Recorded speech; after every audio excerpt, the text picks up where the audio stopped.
13, nós leremos a partir do versículo 47, os versículos sequenciais aos textos pregados na semana passada. Mateus, capítulo de número 13, a partir do versículo de número 47. Louvado seja Deus por nossa equipe tão preciosa. Bênção maravilhosa cantar com esse povo de Deus. Mateus 13, coloque-se em pé, em nome do Senhor Jesus. Mateus, capítulo 13. A partir do versículo 47. Todos encontraram? Amém. Amém mesmo? Todos encontraram? Amém. Agora sim, amém. Assim diz a palavra de Deus. O reino dos céus é ainda semelhante a uma rede que, lançada ao mar, recolhe peixes de toda a espécie. E quando já está cheia, os pescadores arrastam-na para a praia e, assentados, escolhem os bons para os cestos e os ruins deitam fora. Assim será na consumação do século. Sairão os anjos e separarão os maus dentre os justos e os lançarão na fornalha acesa. Ali haverá choro e ranger de dentes. Vamos ler todos, irmãos, junto comigo? Vamos lá, para todo mundo gravar bem no coração? O reino dos céus é ainda semelhante a uma rede que, lançada ao mar, recolhe peixes de toda espécie. E quando já está cheia, os pescadores arrastam-na para a praia, e assentados escolhem os bons para os cestos, e os ruins deitam fora. Assim será na consumação do século. Sairão os anjos e separarão os maus dentre os justos, e os lançarão na fornalha acesa. Ali haverá choro e ranger de dentes. Feche seus olhos, nós vamos orar mais uma vez ao Deus eterno. Feche seus olhos, nós vamos falar com o Senhor nessa noite, pedindo a Ele que fale poderosamente ao nosso coração. Pai, nós nos humilhamos diante do Senhor. Percebemos a presença graciosa e dadivosa do Espírito aqui. Ó Deus, e cantamos para o Senhor, Deus Pai, Deus Filho, Deus Espírito Santo. Mas, Pai, eu quero dizer para o Senhor que nós não temos justiça própria. Nós somos pecadores, Senhor, e hoje, nessa noite, nesse lugar, nós batemos no peito e dizemos: ser propício, Deus, a nós, pecadores. Perdoa-nos de nossas iniquidades, Senhor, nossos pensamentos, nossas palavras, nossas obras, Deus, ó Pai, nossa omissão, o ouvir, ó Deus, ó Pai, o olhar, o tocar, Deus, ó Pai, a língua muitas vezes te desagrada, o pensamento, lava-nos no sangue do Cordeiro. Ó Deus, nós queremos pedir que nenhuma das iniquidades que afetam o corpo do Senhor nesse lugar nos separem do Senhor, mas que o Senhor olhe para nós agora, vendo em nós a justiça de Cristo. Ó Pai, que o Senhor Deus se agrade em nos abençoar. Pai, o Senhor disse na Tua palavra que se o Teu povo, que se chama pelo Teu nome, se humilhar, orar e Te buscar, e se converter dos seus maus caminhos, então Tu ouvirias dos céus, perdoarias seus pecados e sararias sua terra. Pois bem, Senhor, aqui nós somos o Teu povo, nós nos humilhamos, nós oramos, nós buscamos a Tua face. Deus, ó Pai, nós clamamos que nos transformes. Ó Deus, ouve dos céus, Senhor Deus, perdoa o pecado do Teu povo, e vem, ó Deus, ó Pai, nessa noite, sarar a terra do nosso coração com a Tua palavra. Senhor, nós Te adoramos, Senhor, nós Te bendizemos. Enche-nos do Espírito Santo enquanto ouvimos as Escrituras. Enche-nos de fé e anima-nos, Deus, ó Pai, a cumprir a missão que o Senhor confiou a nós. Fala conosco poderosamente, Deus, em nome do Senhor Jesus. Amém. Assentai-vos.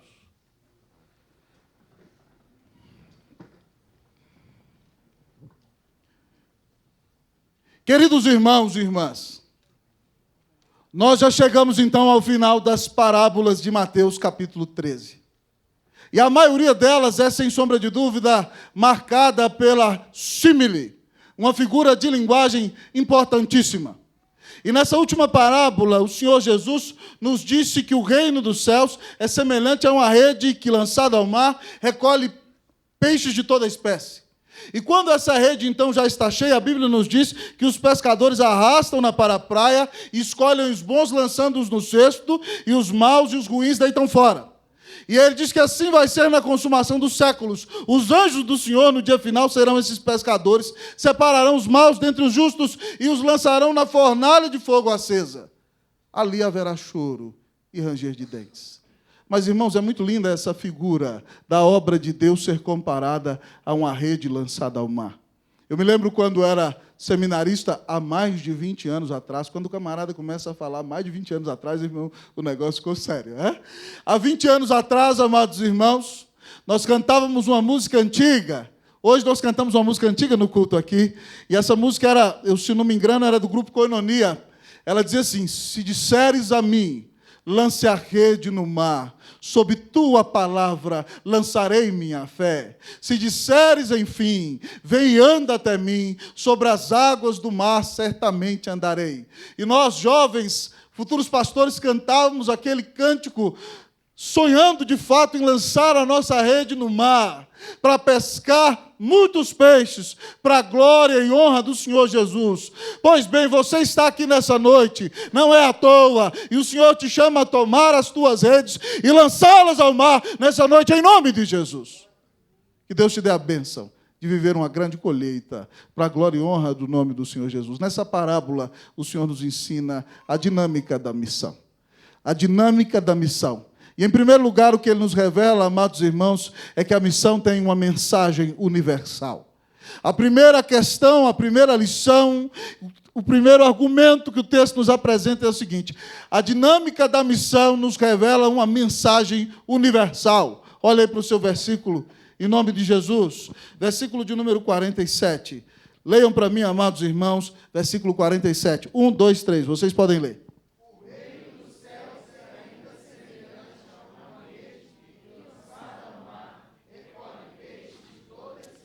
Lance a rede ao mar. E quando essa rede, amados irmãos, cai no mar da existência, que significa esse mundo, amado amigo e irmão, o texto diz que ela recolhe peixes de toda a espécie. Amados irmãos, esse sermão é muito prático para os discípulos, porque alguns deles são pescadores do mar da Galileia. E eles têm lançado a rede ali durante toda a sua vida. E há, amados amigos e irmãos, mais de uma centena de espécies de peixes ali naquele lago de Genezaré ou no mar da Galileia.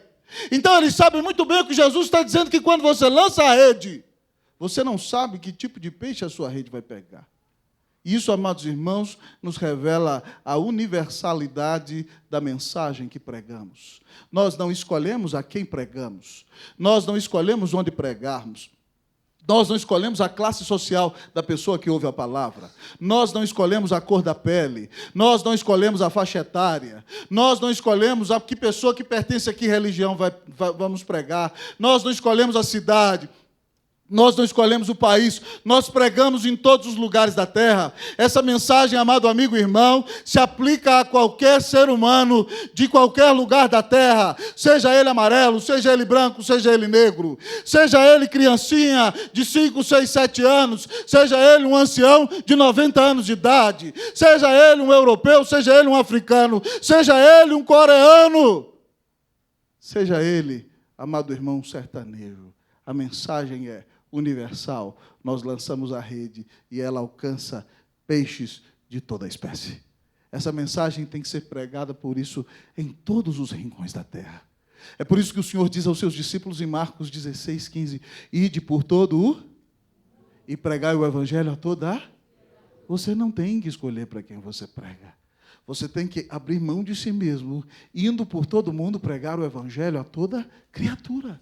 É por isso que nós dependemos do Espírito. O Senhor disse aos discípulos a última palavra antes da ascensão: mas recebereis ao descer sobre vós e sereis minhas em Jerusalém, em toda a Judéia e Samaria e até os confins da terra. Amados irmãos, um dos salmos que eu mais gosto é um salmo missionário, que é o Salmo 67, que ele diz: seja Deus gracioso para conosco. Ele fala da maior bênção que o crente pode ter, e ele começa dizendo: seja Deus gracioso, Deus nos dá a tua graça para conosco. E qual é a maior bênção que o crente pode ter? Faça resplandecer sobre nós o seu rosto. Era a bênção no Antigo Testamento, o resplendor do rosto de Deus, o levantar do rosto de Deus. Quando Deus se mostra, Ele está dando ao ser humano a maior bênção que o ser humano pode receber. E na plenitude dos tempos, está pregando para mim e para você, Deus feito homem sem deixar de ser Deus, Jesus. Aquele que revela em sua face o resplendor da glória do Deus eterno. Aquele que é o Senhor, e o Salmo diz, seja Deus gracioso para conosco e nos abençoe, e faça resplandecer sobre nós o seu rosto, para que se conheça na terra o seu caminho, e entre todas as nações a sua salvação. O salmista está dizendo que quando a igreja conhece o Senhor, ela não pode deixar de falar do Senhor.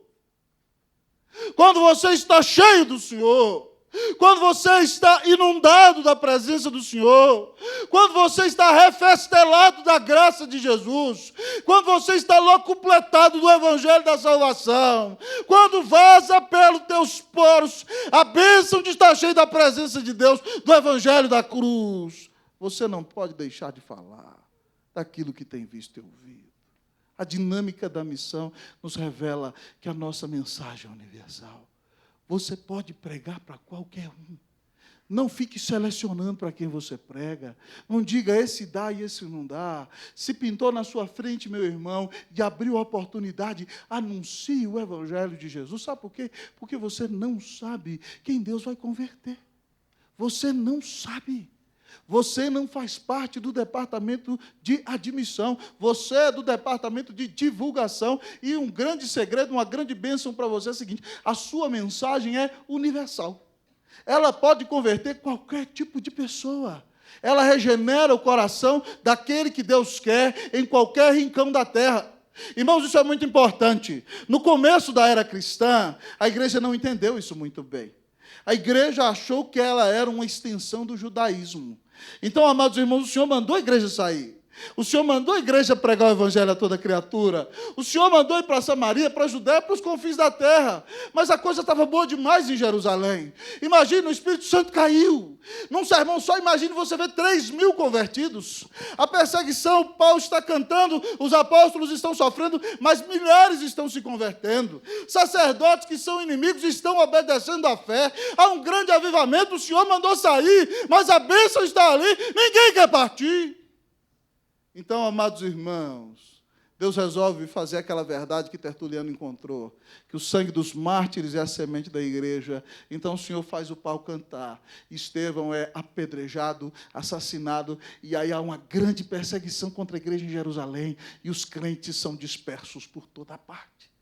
Mas a Bíblia nos conta, irmãos, em Atos capítulo 11, que alguns que saíram de Jerusalém, foram para Fenícia, foram para Chipre, chegando a Antioquia, mas eles pregavam só para judeus.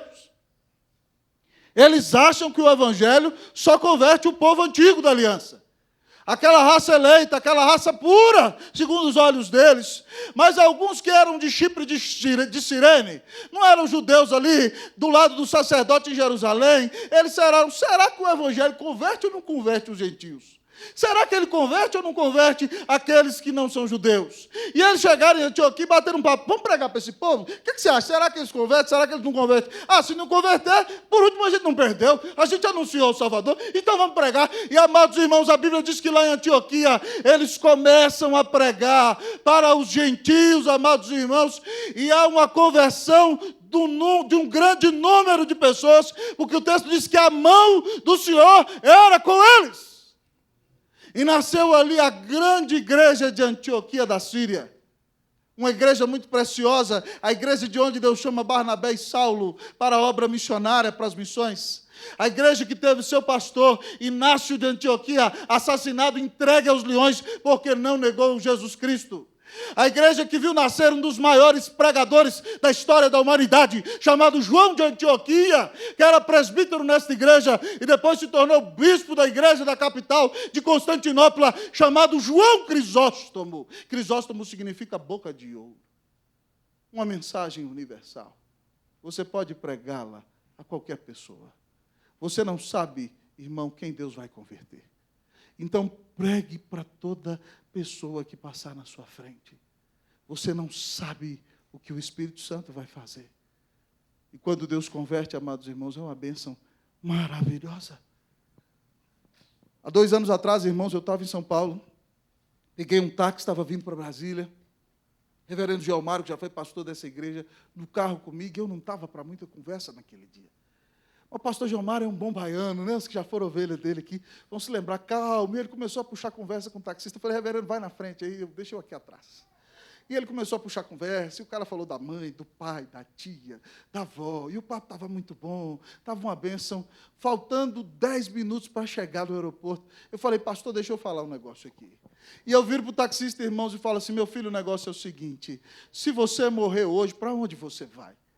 A Bíblia diz que há somente 2 lugares para onde a gente pode ir, porque Deus é um Deus santo, nós somos pecadores, nós ofendemos a sua justiça, e ele diz, meu Deus, eu estou perdido, pastor, eu não sei para onde eu vou, mas eu disse a ele, você tem Jesus, que morreu na cruz para pagar os teus pecados. Se você crê nele como único mediador entre Deus e os homens, como filho de Deus, como seu salvador pessoal, você pode ser perdoado, lavado, purificado, transformado, justificado, vai ter um lugar garantido nos céus, vai ser a habitação do Espírito Santo, vai viver uma vida feliz, ainda no meio da dificuldade, porque Deus vai habitar dentro da sua alma. E aquele homem foi ouvindo a notícia, e no final, irmãos, quando a gente parou do lado de Congonhas, eu tive a alegria de perguntar para ele, você quer receber a Cristo como seu Salvador? Ele falou assim, eu quero. Aí, reverendo Geomar, ora com ele. Aleluia, irmão, foi bom demais. Hein? Nós temos filho onde a gente não sabe.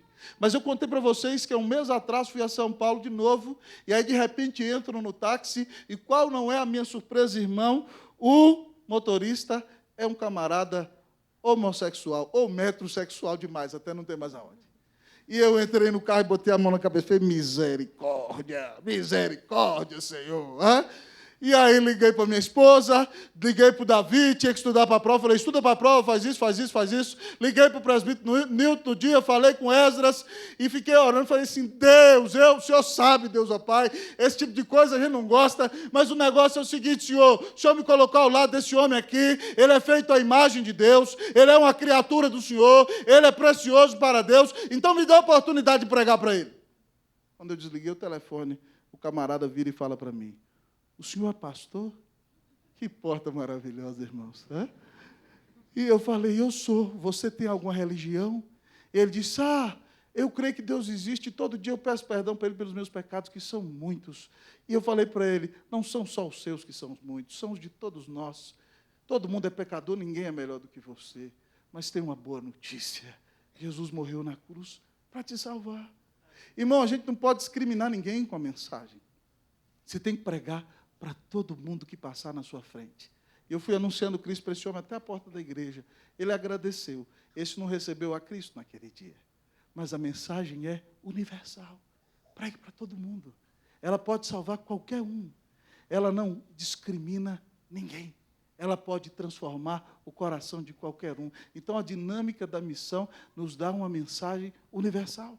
Já parou para pensar, irmãos? Deus pega um pastor como o nosso querido Ronaldo Lidório, junto com a esposa, os leva a se embrenhar lá na selva da África, numa tribo onde nunca tinha sido vista gente branca. Ele passa ali anos aprendendo a palavra, anuncia o evangelho de Jesus. Deus converte um homem que era feiticeiro, que tinha sacrificado o seu neto para um demônio, e esse homem é um instrumento de um grande avivamento, um presbítero chamado Mebá, que ganhou milhares de almas para Cristo Jesus, junto com Ronaldo naquele lugar. Irmão, você não sabe quem Deus vai converter. Hoje nós tivemos na nossa sala aula sobre o dom de evangelismo. Quem deu aula hoje foi minha querida esposa Cleusa. E ela nos contava de André. André, que foi um camarada que você não viu André pregando para as multidões. André não foi um pregador popular. André não ganhou 3.000 pessoas para o Senhor. Mas André estava com João Batista, era discípulo de João Batista, e quando Jesus passou, João Batista disse, eis o Cordeiro de Deus, que tira o pecado do mundo. André foi atrás, perguntou para Jesus, onde assistes, onde moras? Jesus disse, vinde e vede, e ele foi com seu amigo, passou a tarde com Jesus, se converteu, chegou em casa, virou para Pedro, achamos o Messias, e Pedro foi e creu, e Pedro ganhou 3.000 almas para Jesus em um só sermão. Quem ganhou Pedro foi André. Não existe Pedro sem André. Então, meu irmão, não se preocupe com a multidão. Não se preocupe com números. Você não sabe quem você está ganhando para Cristo. Abra a boca e que Deus te encha e que Deus te use. Em nome de Jesus, amém, meu irmão?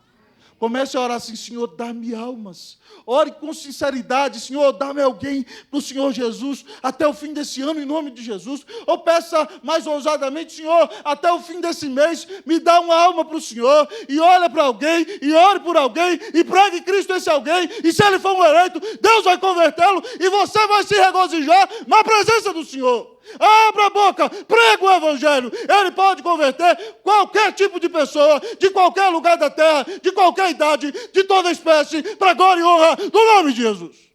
Pregue o Evangelho. Se você quer ver almas sendo salvas, pregue o Evangelho. Você tem cumprido a missão?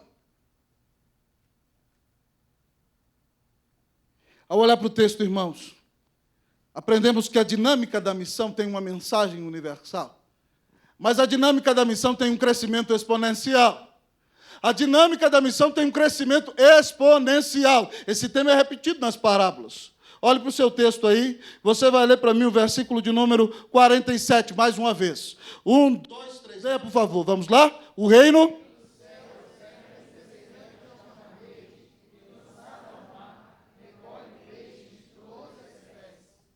E quando já está cheia, os pescadores arrastam-na para a praia. A rede enche, irmão. Tem muito pescador experiente que fica ali com a sua vara. Aqui tem muito pescador na igreja, né? Joga uma vez, joga duas, joga três, joga quatro. Tem dia que não pesca nada. E se não é crente, volta contando história, dizendo que pescou um peixão de todo tamanho, não é verdade? Eu pesquei um peixe de tamanho de ser humano, não conversa fiada, né? Tem que pescar o peixe e tirar a foto para mostrar. Mas, irmão, no Evangelho é diferente. Você lança a rede e a mensagem é maravilhosa demais. E há um crescimento exponencial de gente transformada no coração. Mas há também um crescimento exponencial de pessoas que acham o Evangelho uma coisa bela. Porque pense comigo, meu irmão, falando sério, se você ouve o Evangelho, ele é uma notícia maravilhosa. Mesmo que você não tenha sido regenerado pelo Espírito Santo, se você raciocina um pouquinho, o Evangelho ele é glorioso. E é a maior notícia, o maior presente que existe. Certa feita, irmãos, lá em Santiago, tive a alegria de pregar para um homem, dono de um restaurante, que ficava em cima de uma rocha em Vinha del Mar. Quem comia lá era o antigo tenista Tino Rios. Você já deve ter ouvido falar dele, Marcelo Rios. Quem é da década de 90, de 80 vai lembrar. E aí, então, amado amigo e irmão, eu estava ali com aquele dono do restaurante, ele era amigo de um presbítero da igreja, e a gente conversando, almoçando, e ele se dizia ateu. E aí, de repente, então, nós começamos a conversar. E qual é o ponto de contato entre você e o ateu? Sabe qual é? Porque todo mundo diz, nós vamos evangelizar, vamos arrumar um ponto de contato. Paulo foi pregar em Atenas para um monte de gente idólatra. Qual foi o ponto de contato dele? Um altar. O altar falava de quem? Deus. Sabe quem é o ponto de contato com você e com o incrédulo? Deus. Para você, Deus é o Criador. Para ele, Deus é o inimigo. Ele diz que não existe. Então, o seu ponto de contato com ele é Deus. E a gente começou a bater papo, aquele homem, um intelectual, com mestrado na Universidade do Chile, e a gente sentado ali batendo papo, e aí eu fui falar com ele, ele disse que não acreditava em Deus, mas eu falei aqui, vamos pensar nas implicações desse negócio, meu amigo. Se Deus não existe, como é que foi a sua vida? Ele disse, pastor, eu fiz um bocado de coisa errada, certo? Eu fumei, eu consumi algumas coisas que não eram legais, eu acabei casando, me separei, pisei na bola, tenho tentado andar direito, mas eu gosto muito de curtir minha vida, mas nem sempre em tudo eu fui feliz. Eu fui falando para ele, se Deus não existe, vamos pensar comigo aqui. Eu sou um cara que andei longe da igreja um tempo, mas foi pouquinho, Deus me trouxe, então eu sou casado com a sua mulher, eu pago meus impostos, eu não bebo, eu não fumo, eu não cheiro, eu não gasto dinheiro com isso, certo? Eu consigo viver uma vida feliz, alegre, fazendo o que eu curto, e isso ainda vai me dar mais saúde. Então, eu vou te dizer o seguinte, se Deus não existe, eu ainda acho que eu estou no lucro. Minha vida é muito abençoada. Mas vamos supor aqui a outra pergunta. Se Deus existe, o que é que vai acontecer? Ele virou para mim e falou assim, pastor, se Deus existe, eu estou no sal. E aí é a hora de você falar, você não está no sal, queridão. Cristo Jesus morreu na cruz para pagar os seus pecados. Irmão, a gente tem que entender que a gente tem que abrir a boca e falar. Muitas vezes você tem medo, mas você fala assim, o cara vai falar, Deus não existe, você vai falar, é a sua opinião. Vamos conversar sobre o assunto. Conversar não arranca pedaço. Mas o que eu quero te dizer, voltando para o nosso texto aqui, depois da nossa viajada abençoada, o texto diz que a rede pega toda espécie de peixes e ela fica cheia e é levada para a praia. O que significa isso, amado amigo e irmão, olhando para o nosso texto? Que o crescimento da igreja é exponencial. A igreja, irmãos, vem crescendo muito. Eu preguei isso para vocês há 2 semanas atrás. Começa com um grupo de 12 discípulos, depois eles viram 120, depois, amados amigos e irmãos, 500 vem Jesus ressuscitado, depois de um sermão maravilhoso, 3.000 se convertem, 2.000 se convertem, uma cidade se converte, a Europa é ganha para o Senhor, as Américas são ganhas para o Senhor, a África tem ouvido do Evangelho, gente de todo o rincão da terra tem ouvido do Senhor. No mundo de 7 bilhões de habitantes, mais de 4 bilhões dizem que são cristãos. E eu acredito sinceramente que se nós tirarmos uma proporção, talvez 1,5 bilhão é de crente sincero. Mas o que eu quero dizer para você é que há muita gente que vem pela beleza do Evangelho. Há um crescimento exponencial. Mas a gente nunca sabe quem é quem.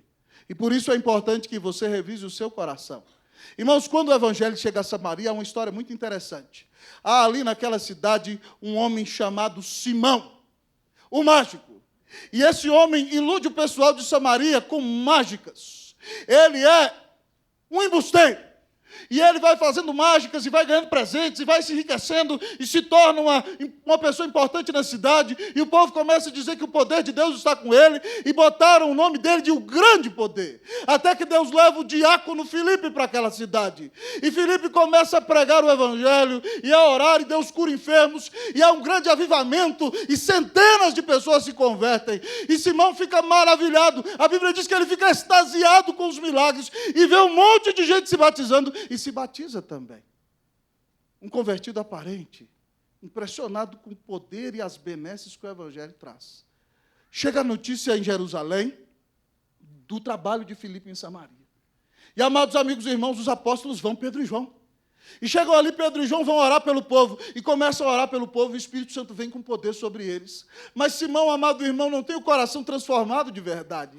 Simão é um milagreiro. Simão foi impactado com as bênçãos que o Evangelho traz, mas o coração não foi regenerado. Veja bem, ele está na igreja, ele foi batizado, ele acompanha o pregador, mas ele quer ser levantado e reconhecido pelo poder diante dos homens. Então ele chega para Pedro, eu imagino, irmão, ele tira do bolso um grande maço de dinheiro e fala aqui, toma aqui para vocês, para que eu também tenha esse dom de levantar a mão, impor, e quem eu impor a mão, ficar cheio do Espírito Santo. E Pedro diz para ele, seja contigo o seu dinheiro para a sua perdição. Porque julgaste que podes comprar o dom do Senhor. Você não tem parte neste ministério. Você está em grande ferro e amargura. Clame ao Senhor, porque talvez tenha misericórdia de ti. Há muita gente que vem para a igreja, irmão, com a motivação errada. Querendo se destacar, querendo se sentir bem, querendo um lugar de importância. Há um crescimento exponencial. Há muita gente que entra na rede. A mensagem é maravilhosa, ela arrasta todo tipo de gente. A gente não sabe quem é quem. E por isso é muito importante que você sonde as motivações do seu coração. Em 2003, irmãos, eu ouvi o Dr. Timothy Keller pregar. E contei essa ilustração em outra mensagem aqui. Tim Keller pregava sobre a parábola do filho pródigo. E ele nos contou uma ilustração de Elizabeth Elliot, mulher de Jim Elliot, que foi assassinado entre os índios Aucas. Ela escreveu um livro Através dos Portais do Esplendor. E nesse livro ela escreve uma parábola de que Jesus, certo dia de manhã, se levanta bem cedo com os discípulos e manda cada um deles tomar uma pedra.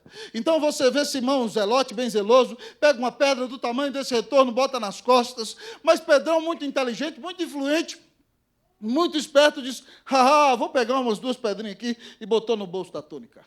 E aí, então, amados amigos e irmãos, eles começaram a caminhar 5 horas, 6 horas, 7 horas da manhã. Jesus parou para tomar o café. Isso não está na Bíblia, tá? É uma invenção, uma história da irmã, mas muito interessante. Jesus falou, peguem a pedra. E Jesus deu graças aos pais. E, de repente, plum, a pedra se transformou em pão. Simão Zelote tomou um cafezão da manhã, abençoado. Pedrão comeu 2 migalhas. Oh, meu Deus, como é que eu fui burro? Eu não entendi o que o Senhor queria fazer. E aí, então, eles começaram, tomaram café, descansaram um pouco. Jesus falou, vamos caminhar de novo. Peguem outra pedra, Pedrão. Agora eu entendi. Aham. E aí ele pegou uma pedra do tamanho desses dois retornos. Eu estou exagerando um pouquinho, tá? E ele pegou uma pedra do tamanho dos dois retornos, botou nas costas e foi caminhando. E aí foi dando 9, 10, 11. E aí deu 11 horas, Jesus não parou para almoçar. Deu meio-dia, Jesus parou na beira do rio. Imagine Pedro, naquele sol causticante do Oriente Médio, ali suando já. Ele disse, meu Deus do céu, Jesus falou, parem na beira do rio. E eles pararam, peguem a pedra. E ele na alma disse, até que enfim, graças a Deus, eu vou ter um almoço abençoado. Jesus falou, joguem a pedra no rio. Ele vai sair a peixe, que coisa boa. Não é nem pão. E de repente, sabe o que aconteceu?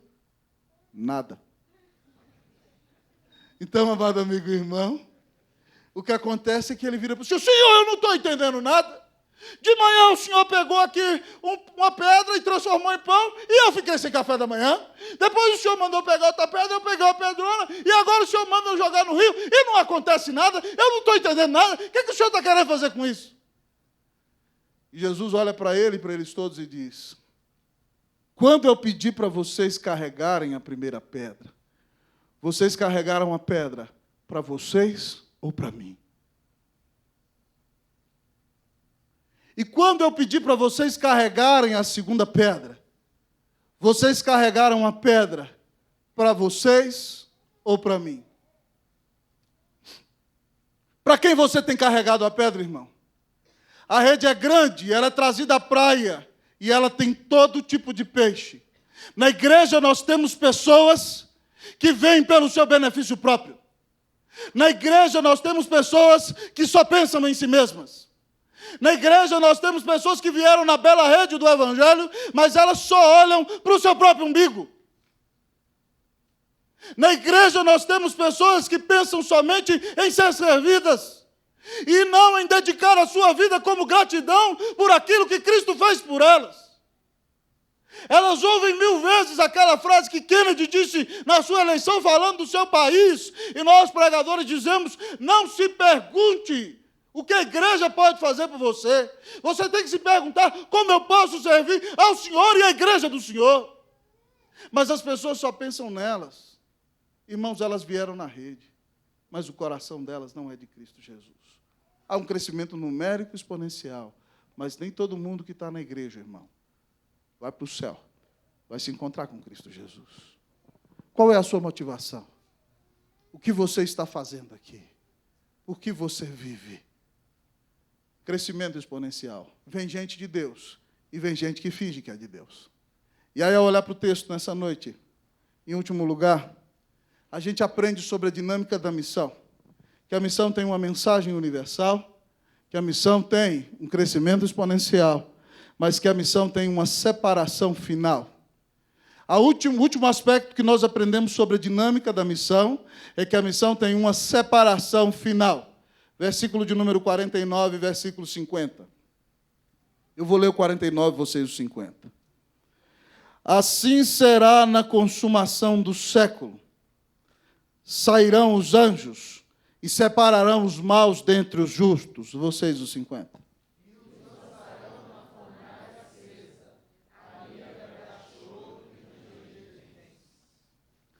Nossa parábola nos diz no versículo 48 que a rede ficou cheia, houve um crescimento exponencial.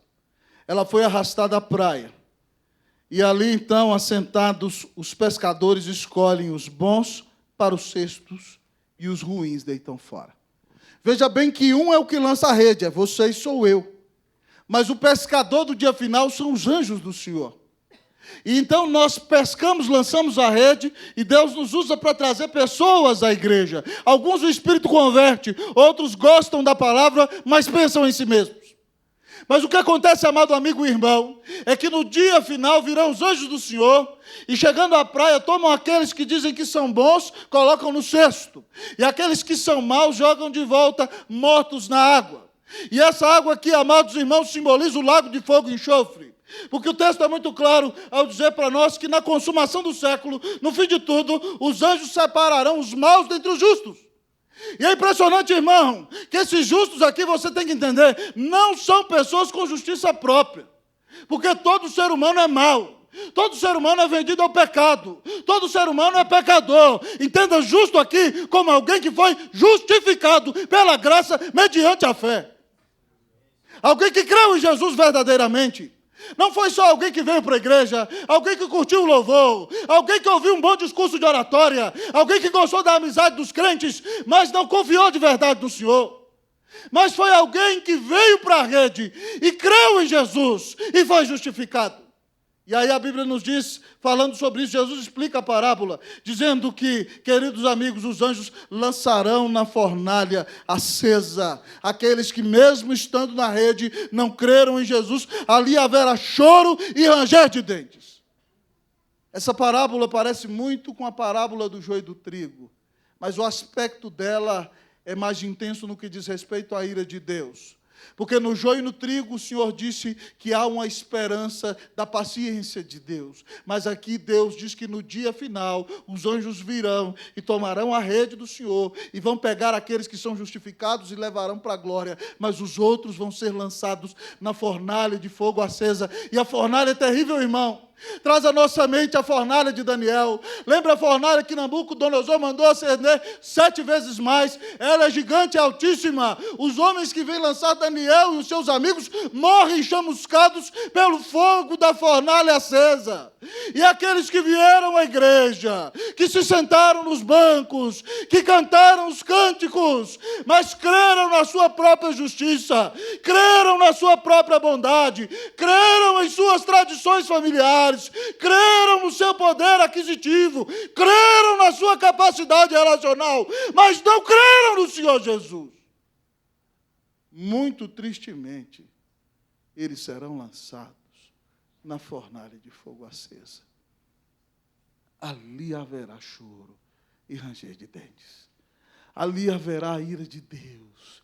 Talvez você me diga, reverendo, como terminar um sermão assim? Para que terminar um sermão assim? Irmão, eu tenho que terminar um sermão assim porque Jesus termina a mensagem assim. Certa feita eu preguei no Chile, irmão, sobre um texto que falava da ira de Deus do inferno. O povo diz, para que pregar sobre o inferno? Porque Jesus pregou sobre o inferno.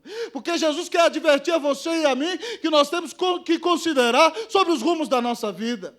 E, irmão, isso é muito sério. A Bíblia diz no final do Sermão do Monte, em Mateus capítulo 7, que Jesus diz assim, nem todo aquele que me diz Senhor, Senhor, entrará no reino dos céus. No último dia, muitos chegarão para o Senhor e dirão, Senhor, em teu nome nós não profetizamos, nós não pregamos. Em teu nome nós não expulsamos demônios. Em teu nome nós não fizemos milagres. E Jesus dirá a eles, apartai-vos de mim, vós os que praticais iniquidade. Eu quero fazer uma pergunta sincera para você. Ao fazer uma análise do seu coração, dos frutos que há na sua vida, nós podemos dizer sinceramente que você tem a nova natureza de Deus em você? Nós podemos dizer que você nasceu de novo?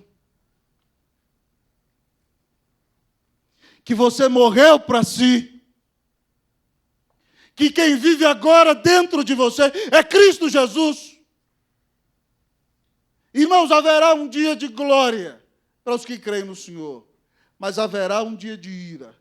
E me angustia o coração pensar que alguém passou a sua vida inteira na igreja e no último dia vai ser lançado no lago de fogo e de enxofre. Você, meu irmão, é salvo, é transformado, é regenerado por Cristo Jesus. Pastor, o que eu vou fazer para não ser lançado na fornalha?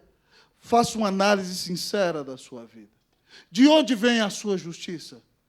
Da sua tradição familiar? Se a sua justiça vem da sua tradição familiar, você vai ser lançado na fornalha. De onde vem a sua justiça? Da sua posição social, econômica e financeira, vai ser lançado na fornalha de fogo. De onde vem a sua justiça? De conhecer toda a filosofia e toda a melhor teologia do mundo, vai ser lançado na fornalha de fogo. Mas se a sua justiça vem da cruz, vem da fé em Cristo Jesus, como o único mediador entre Deus e os homens, então, meu irmão, você é salvo. Você pode ouvir o martelo de Deus batendo na consciência, dizendo: eu te declaro livre, em nome do meu Filho Jesus Cristo. Seja livre em nome de Jesus. Seja livre hoje da sua justiça própria. Seja livre da sua tradição. Seja livre da sua herança. No bom sentido, nós amamos nossa herança, mas nós não podemos confiar nela para justificação, porque é balela. Nós temos que confiar somente no Senhor Jesus. E só assim nós vamos entrar no reino da glória, para passar toda a eternidade na presença do Senhor. Essa é a dinâmica do reino. Que você proclame essa mensagem universal, em nome de Jesus. Que você seja usado para um crescimento exponencial. E que no dia da separação final, estejamos todos nós juntos no cesto de glória do Senhor, onde estaremos toda a eternidade na presença de Jesus. Que o Senhor te abençoe, que Ele restaure a sua vida, que Ele transforme o seu coração, que você seja salvo, em nome de Jesus, pela fé em Jesus, para a glória de Jesus. Amém. Fecha.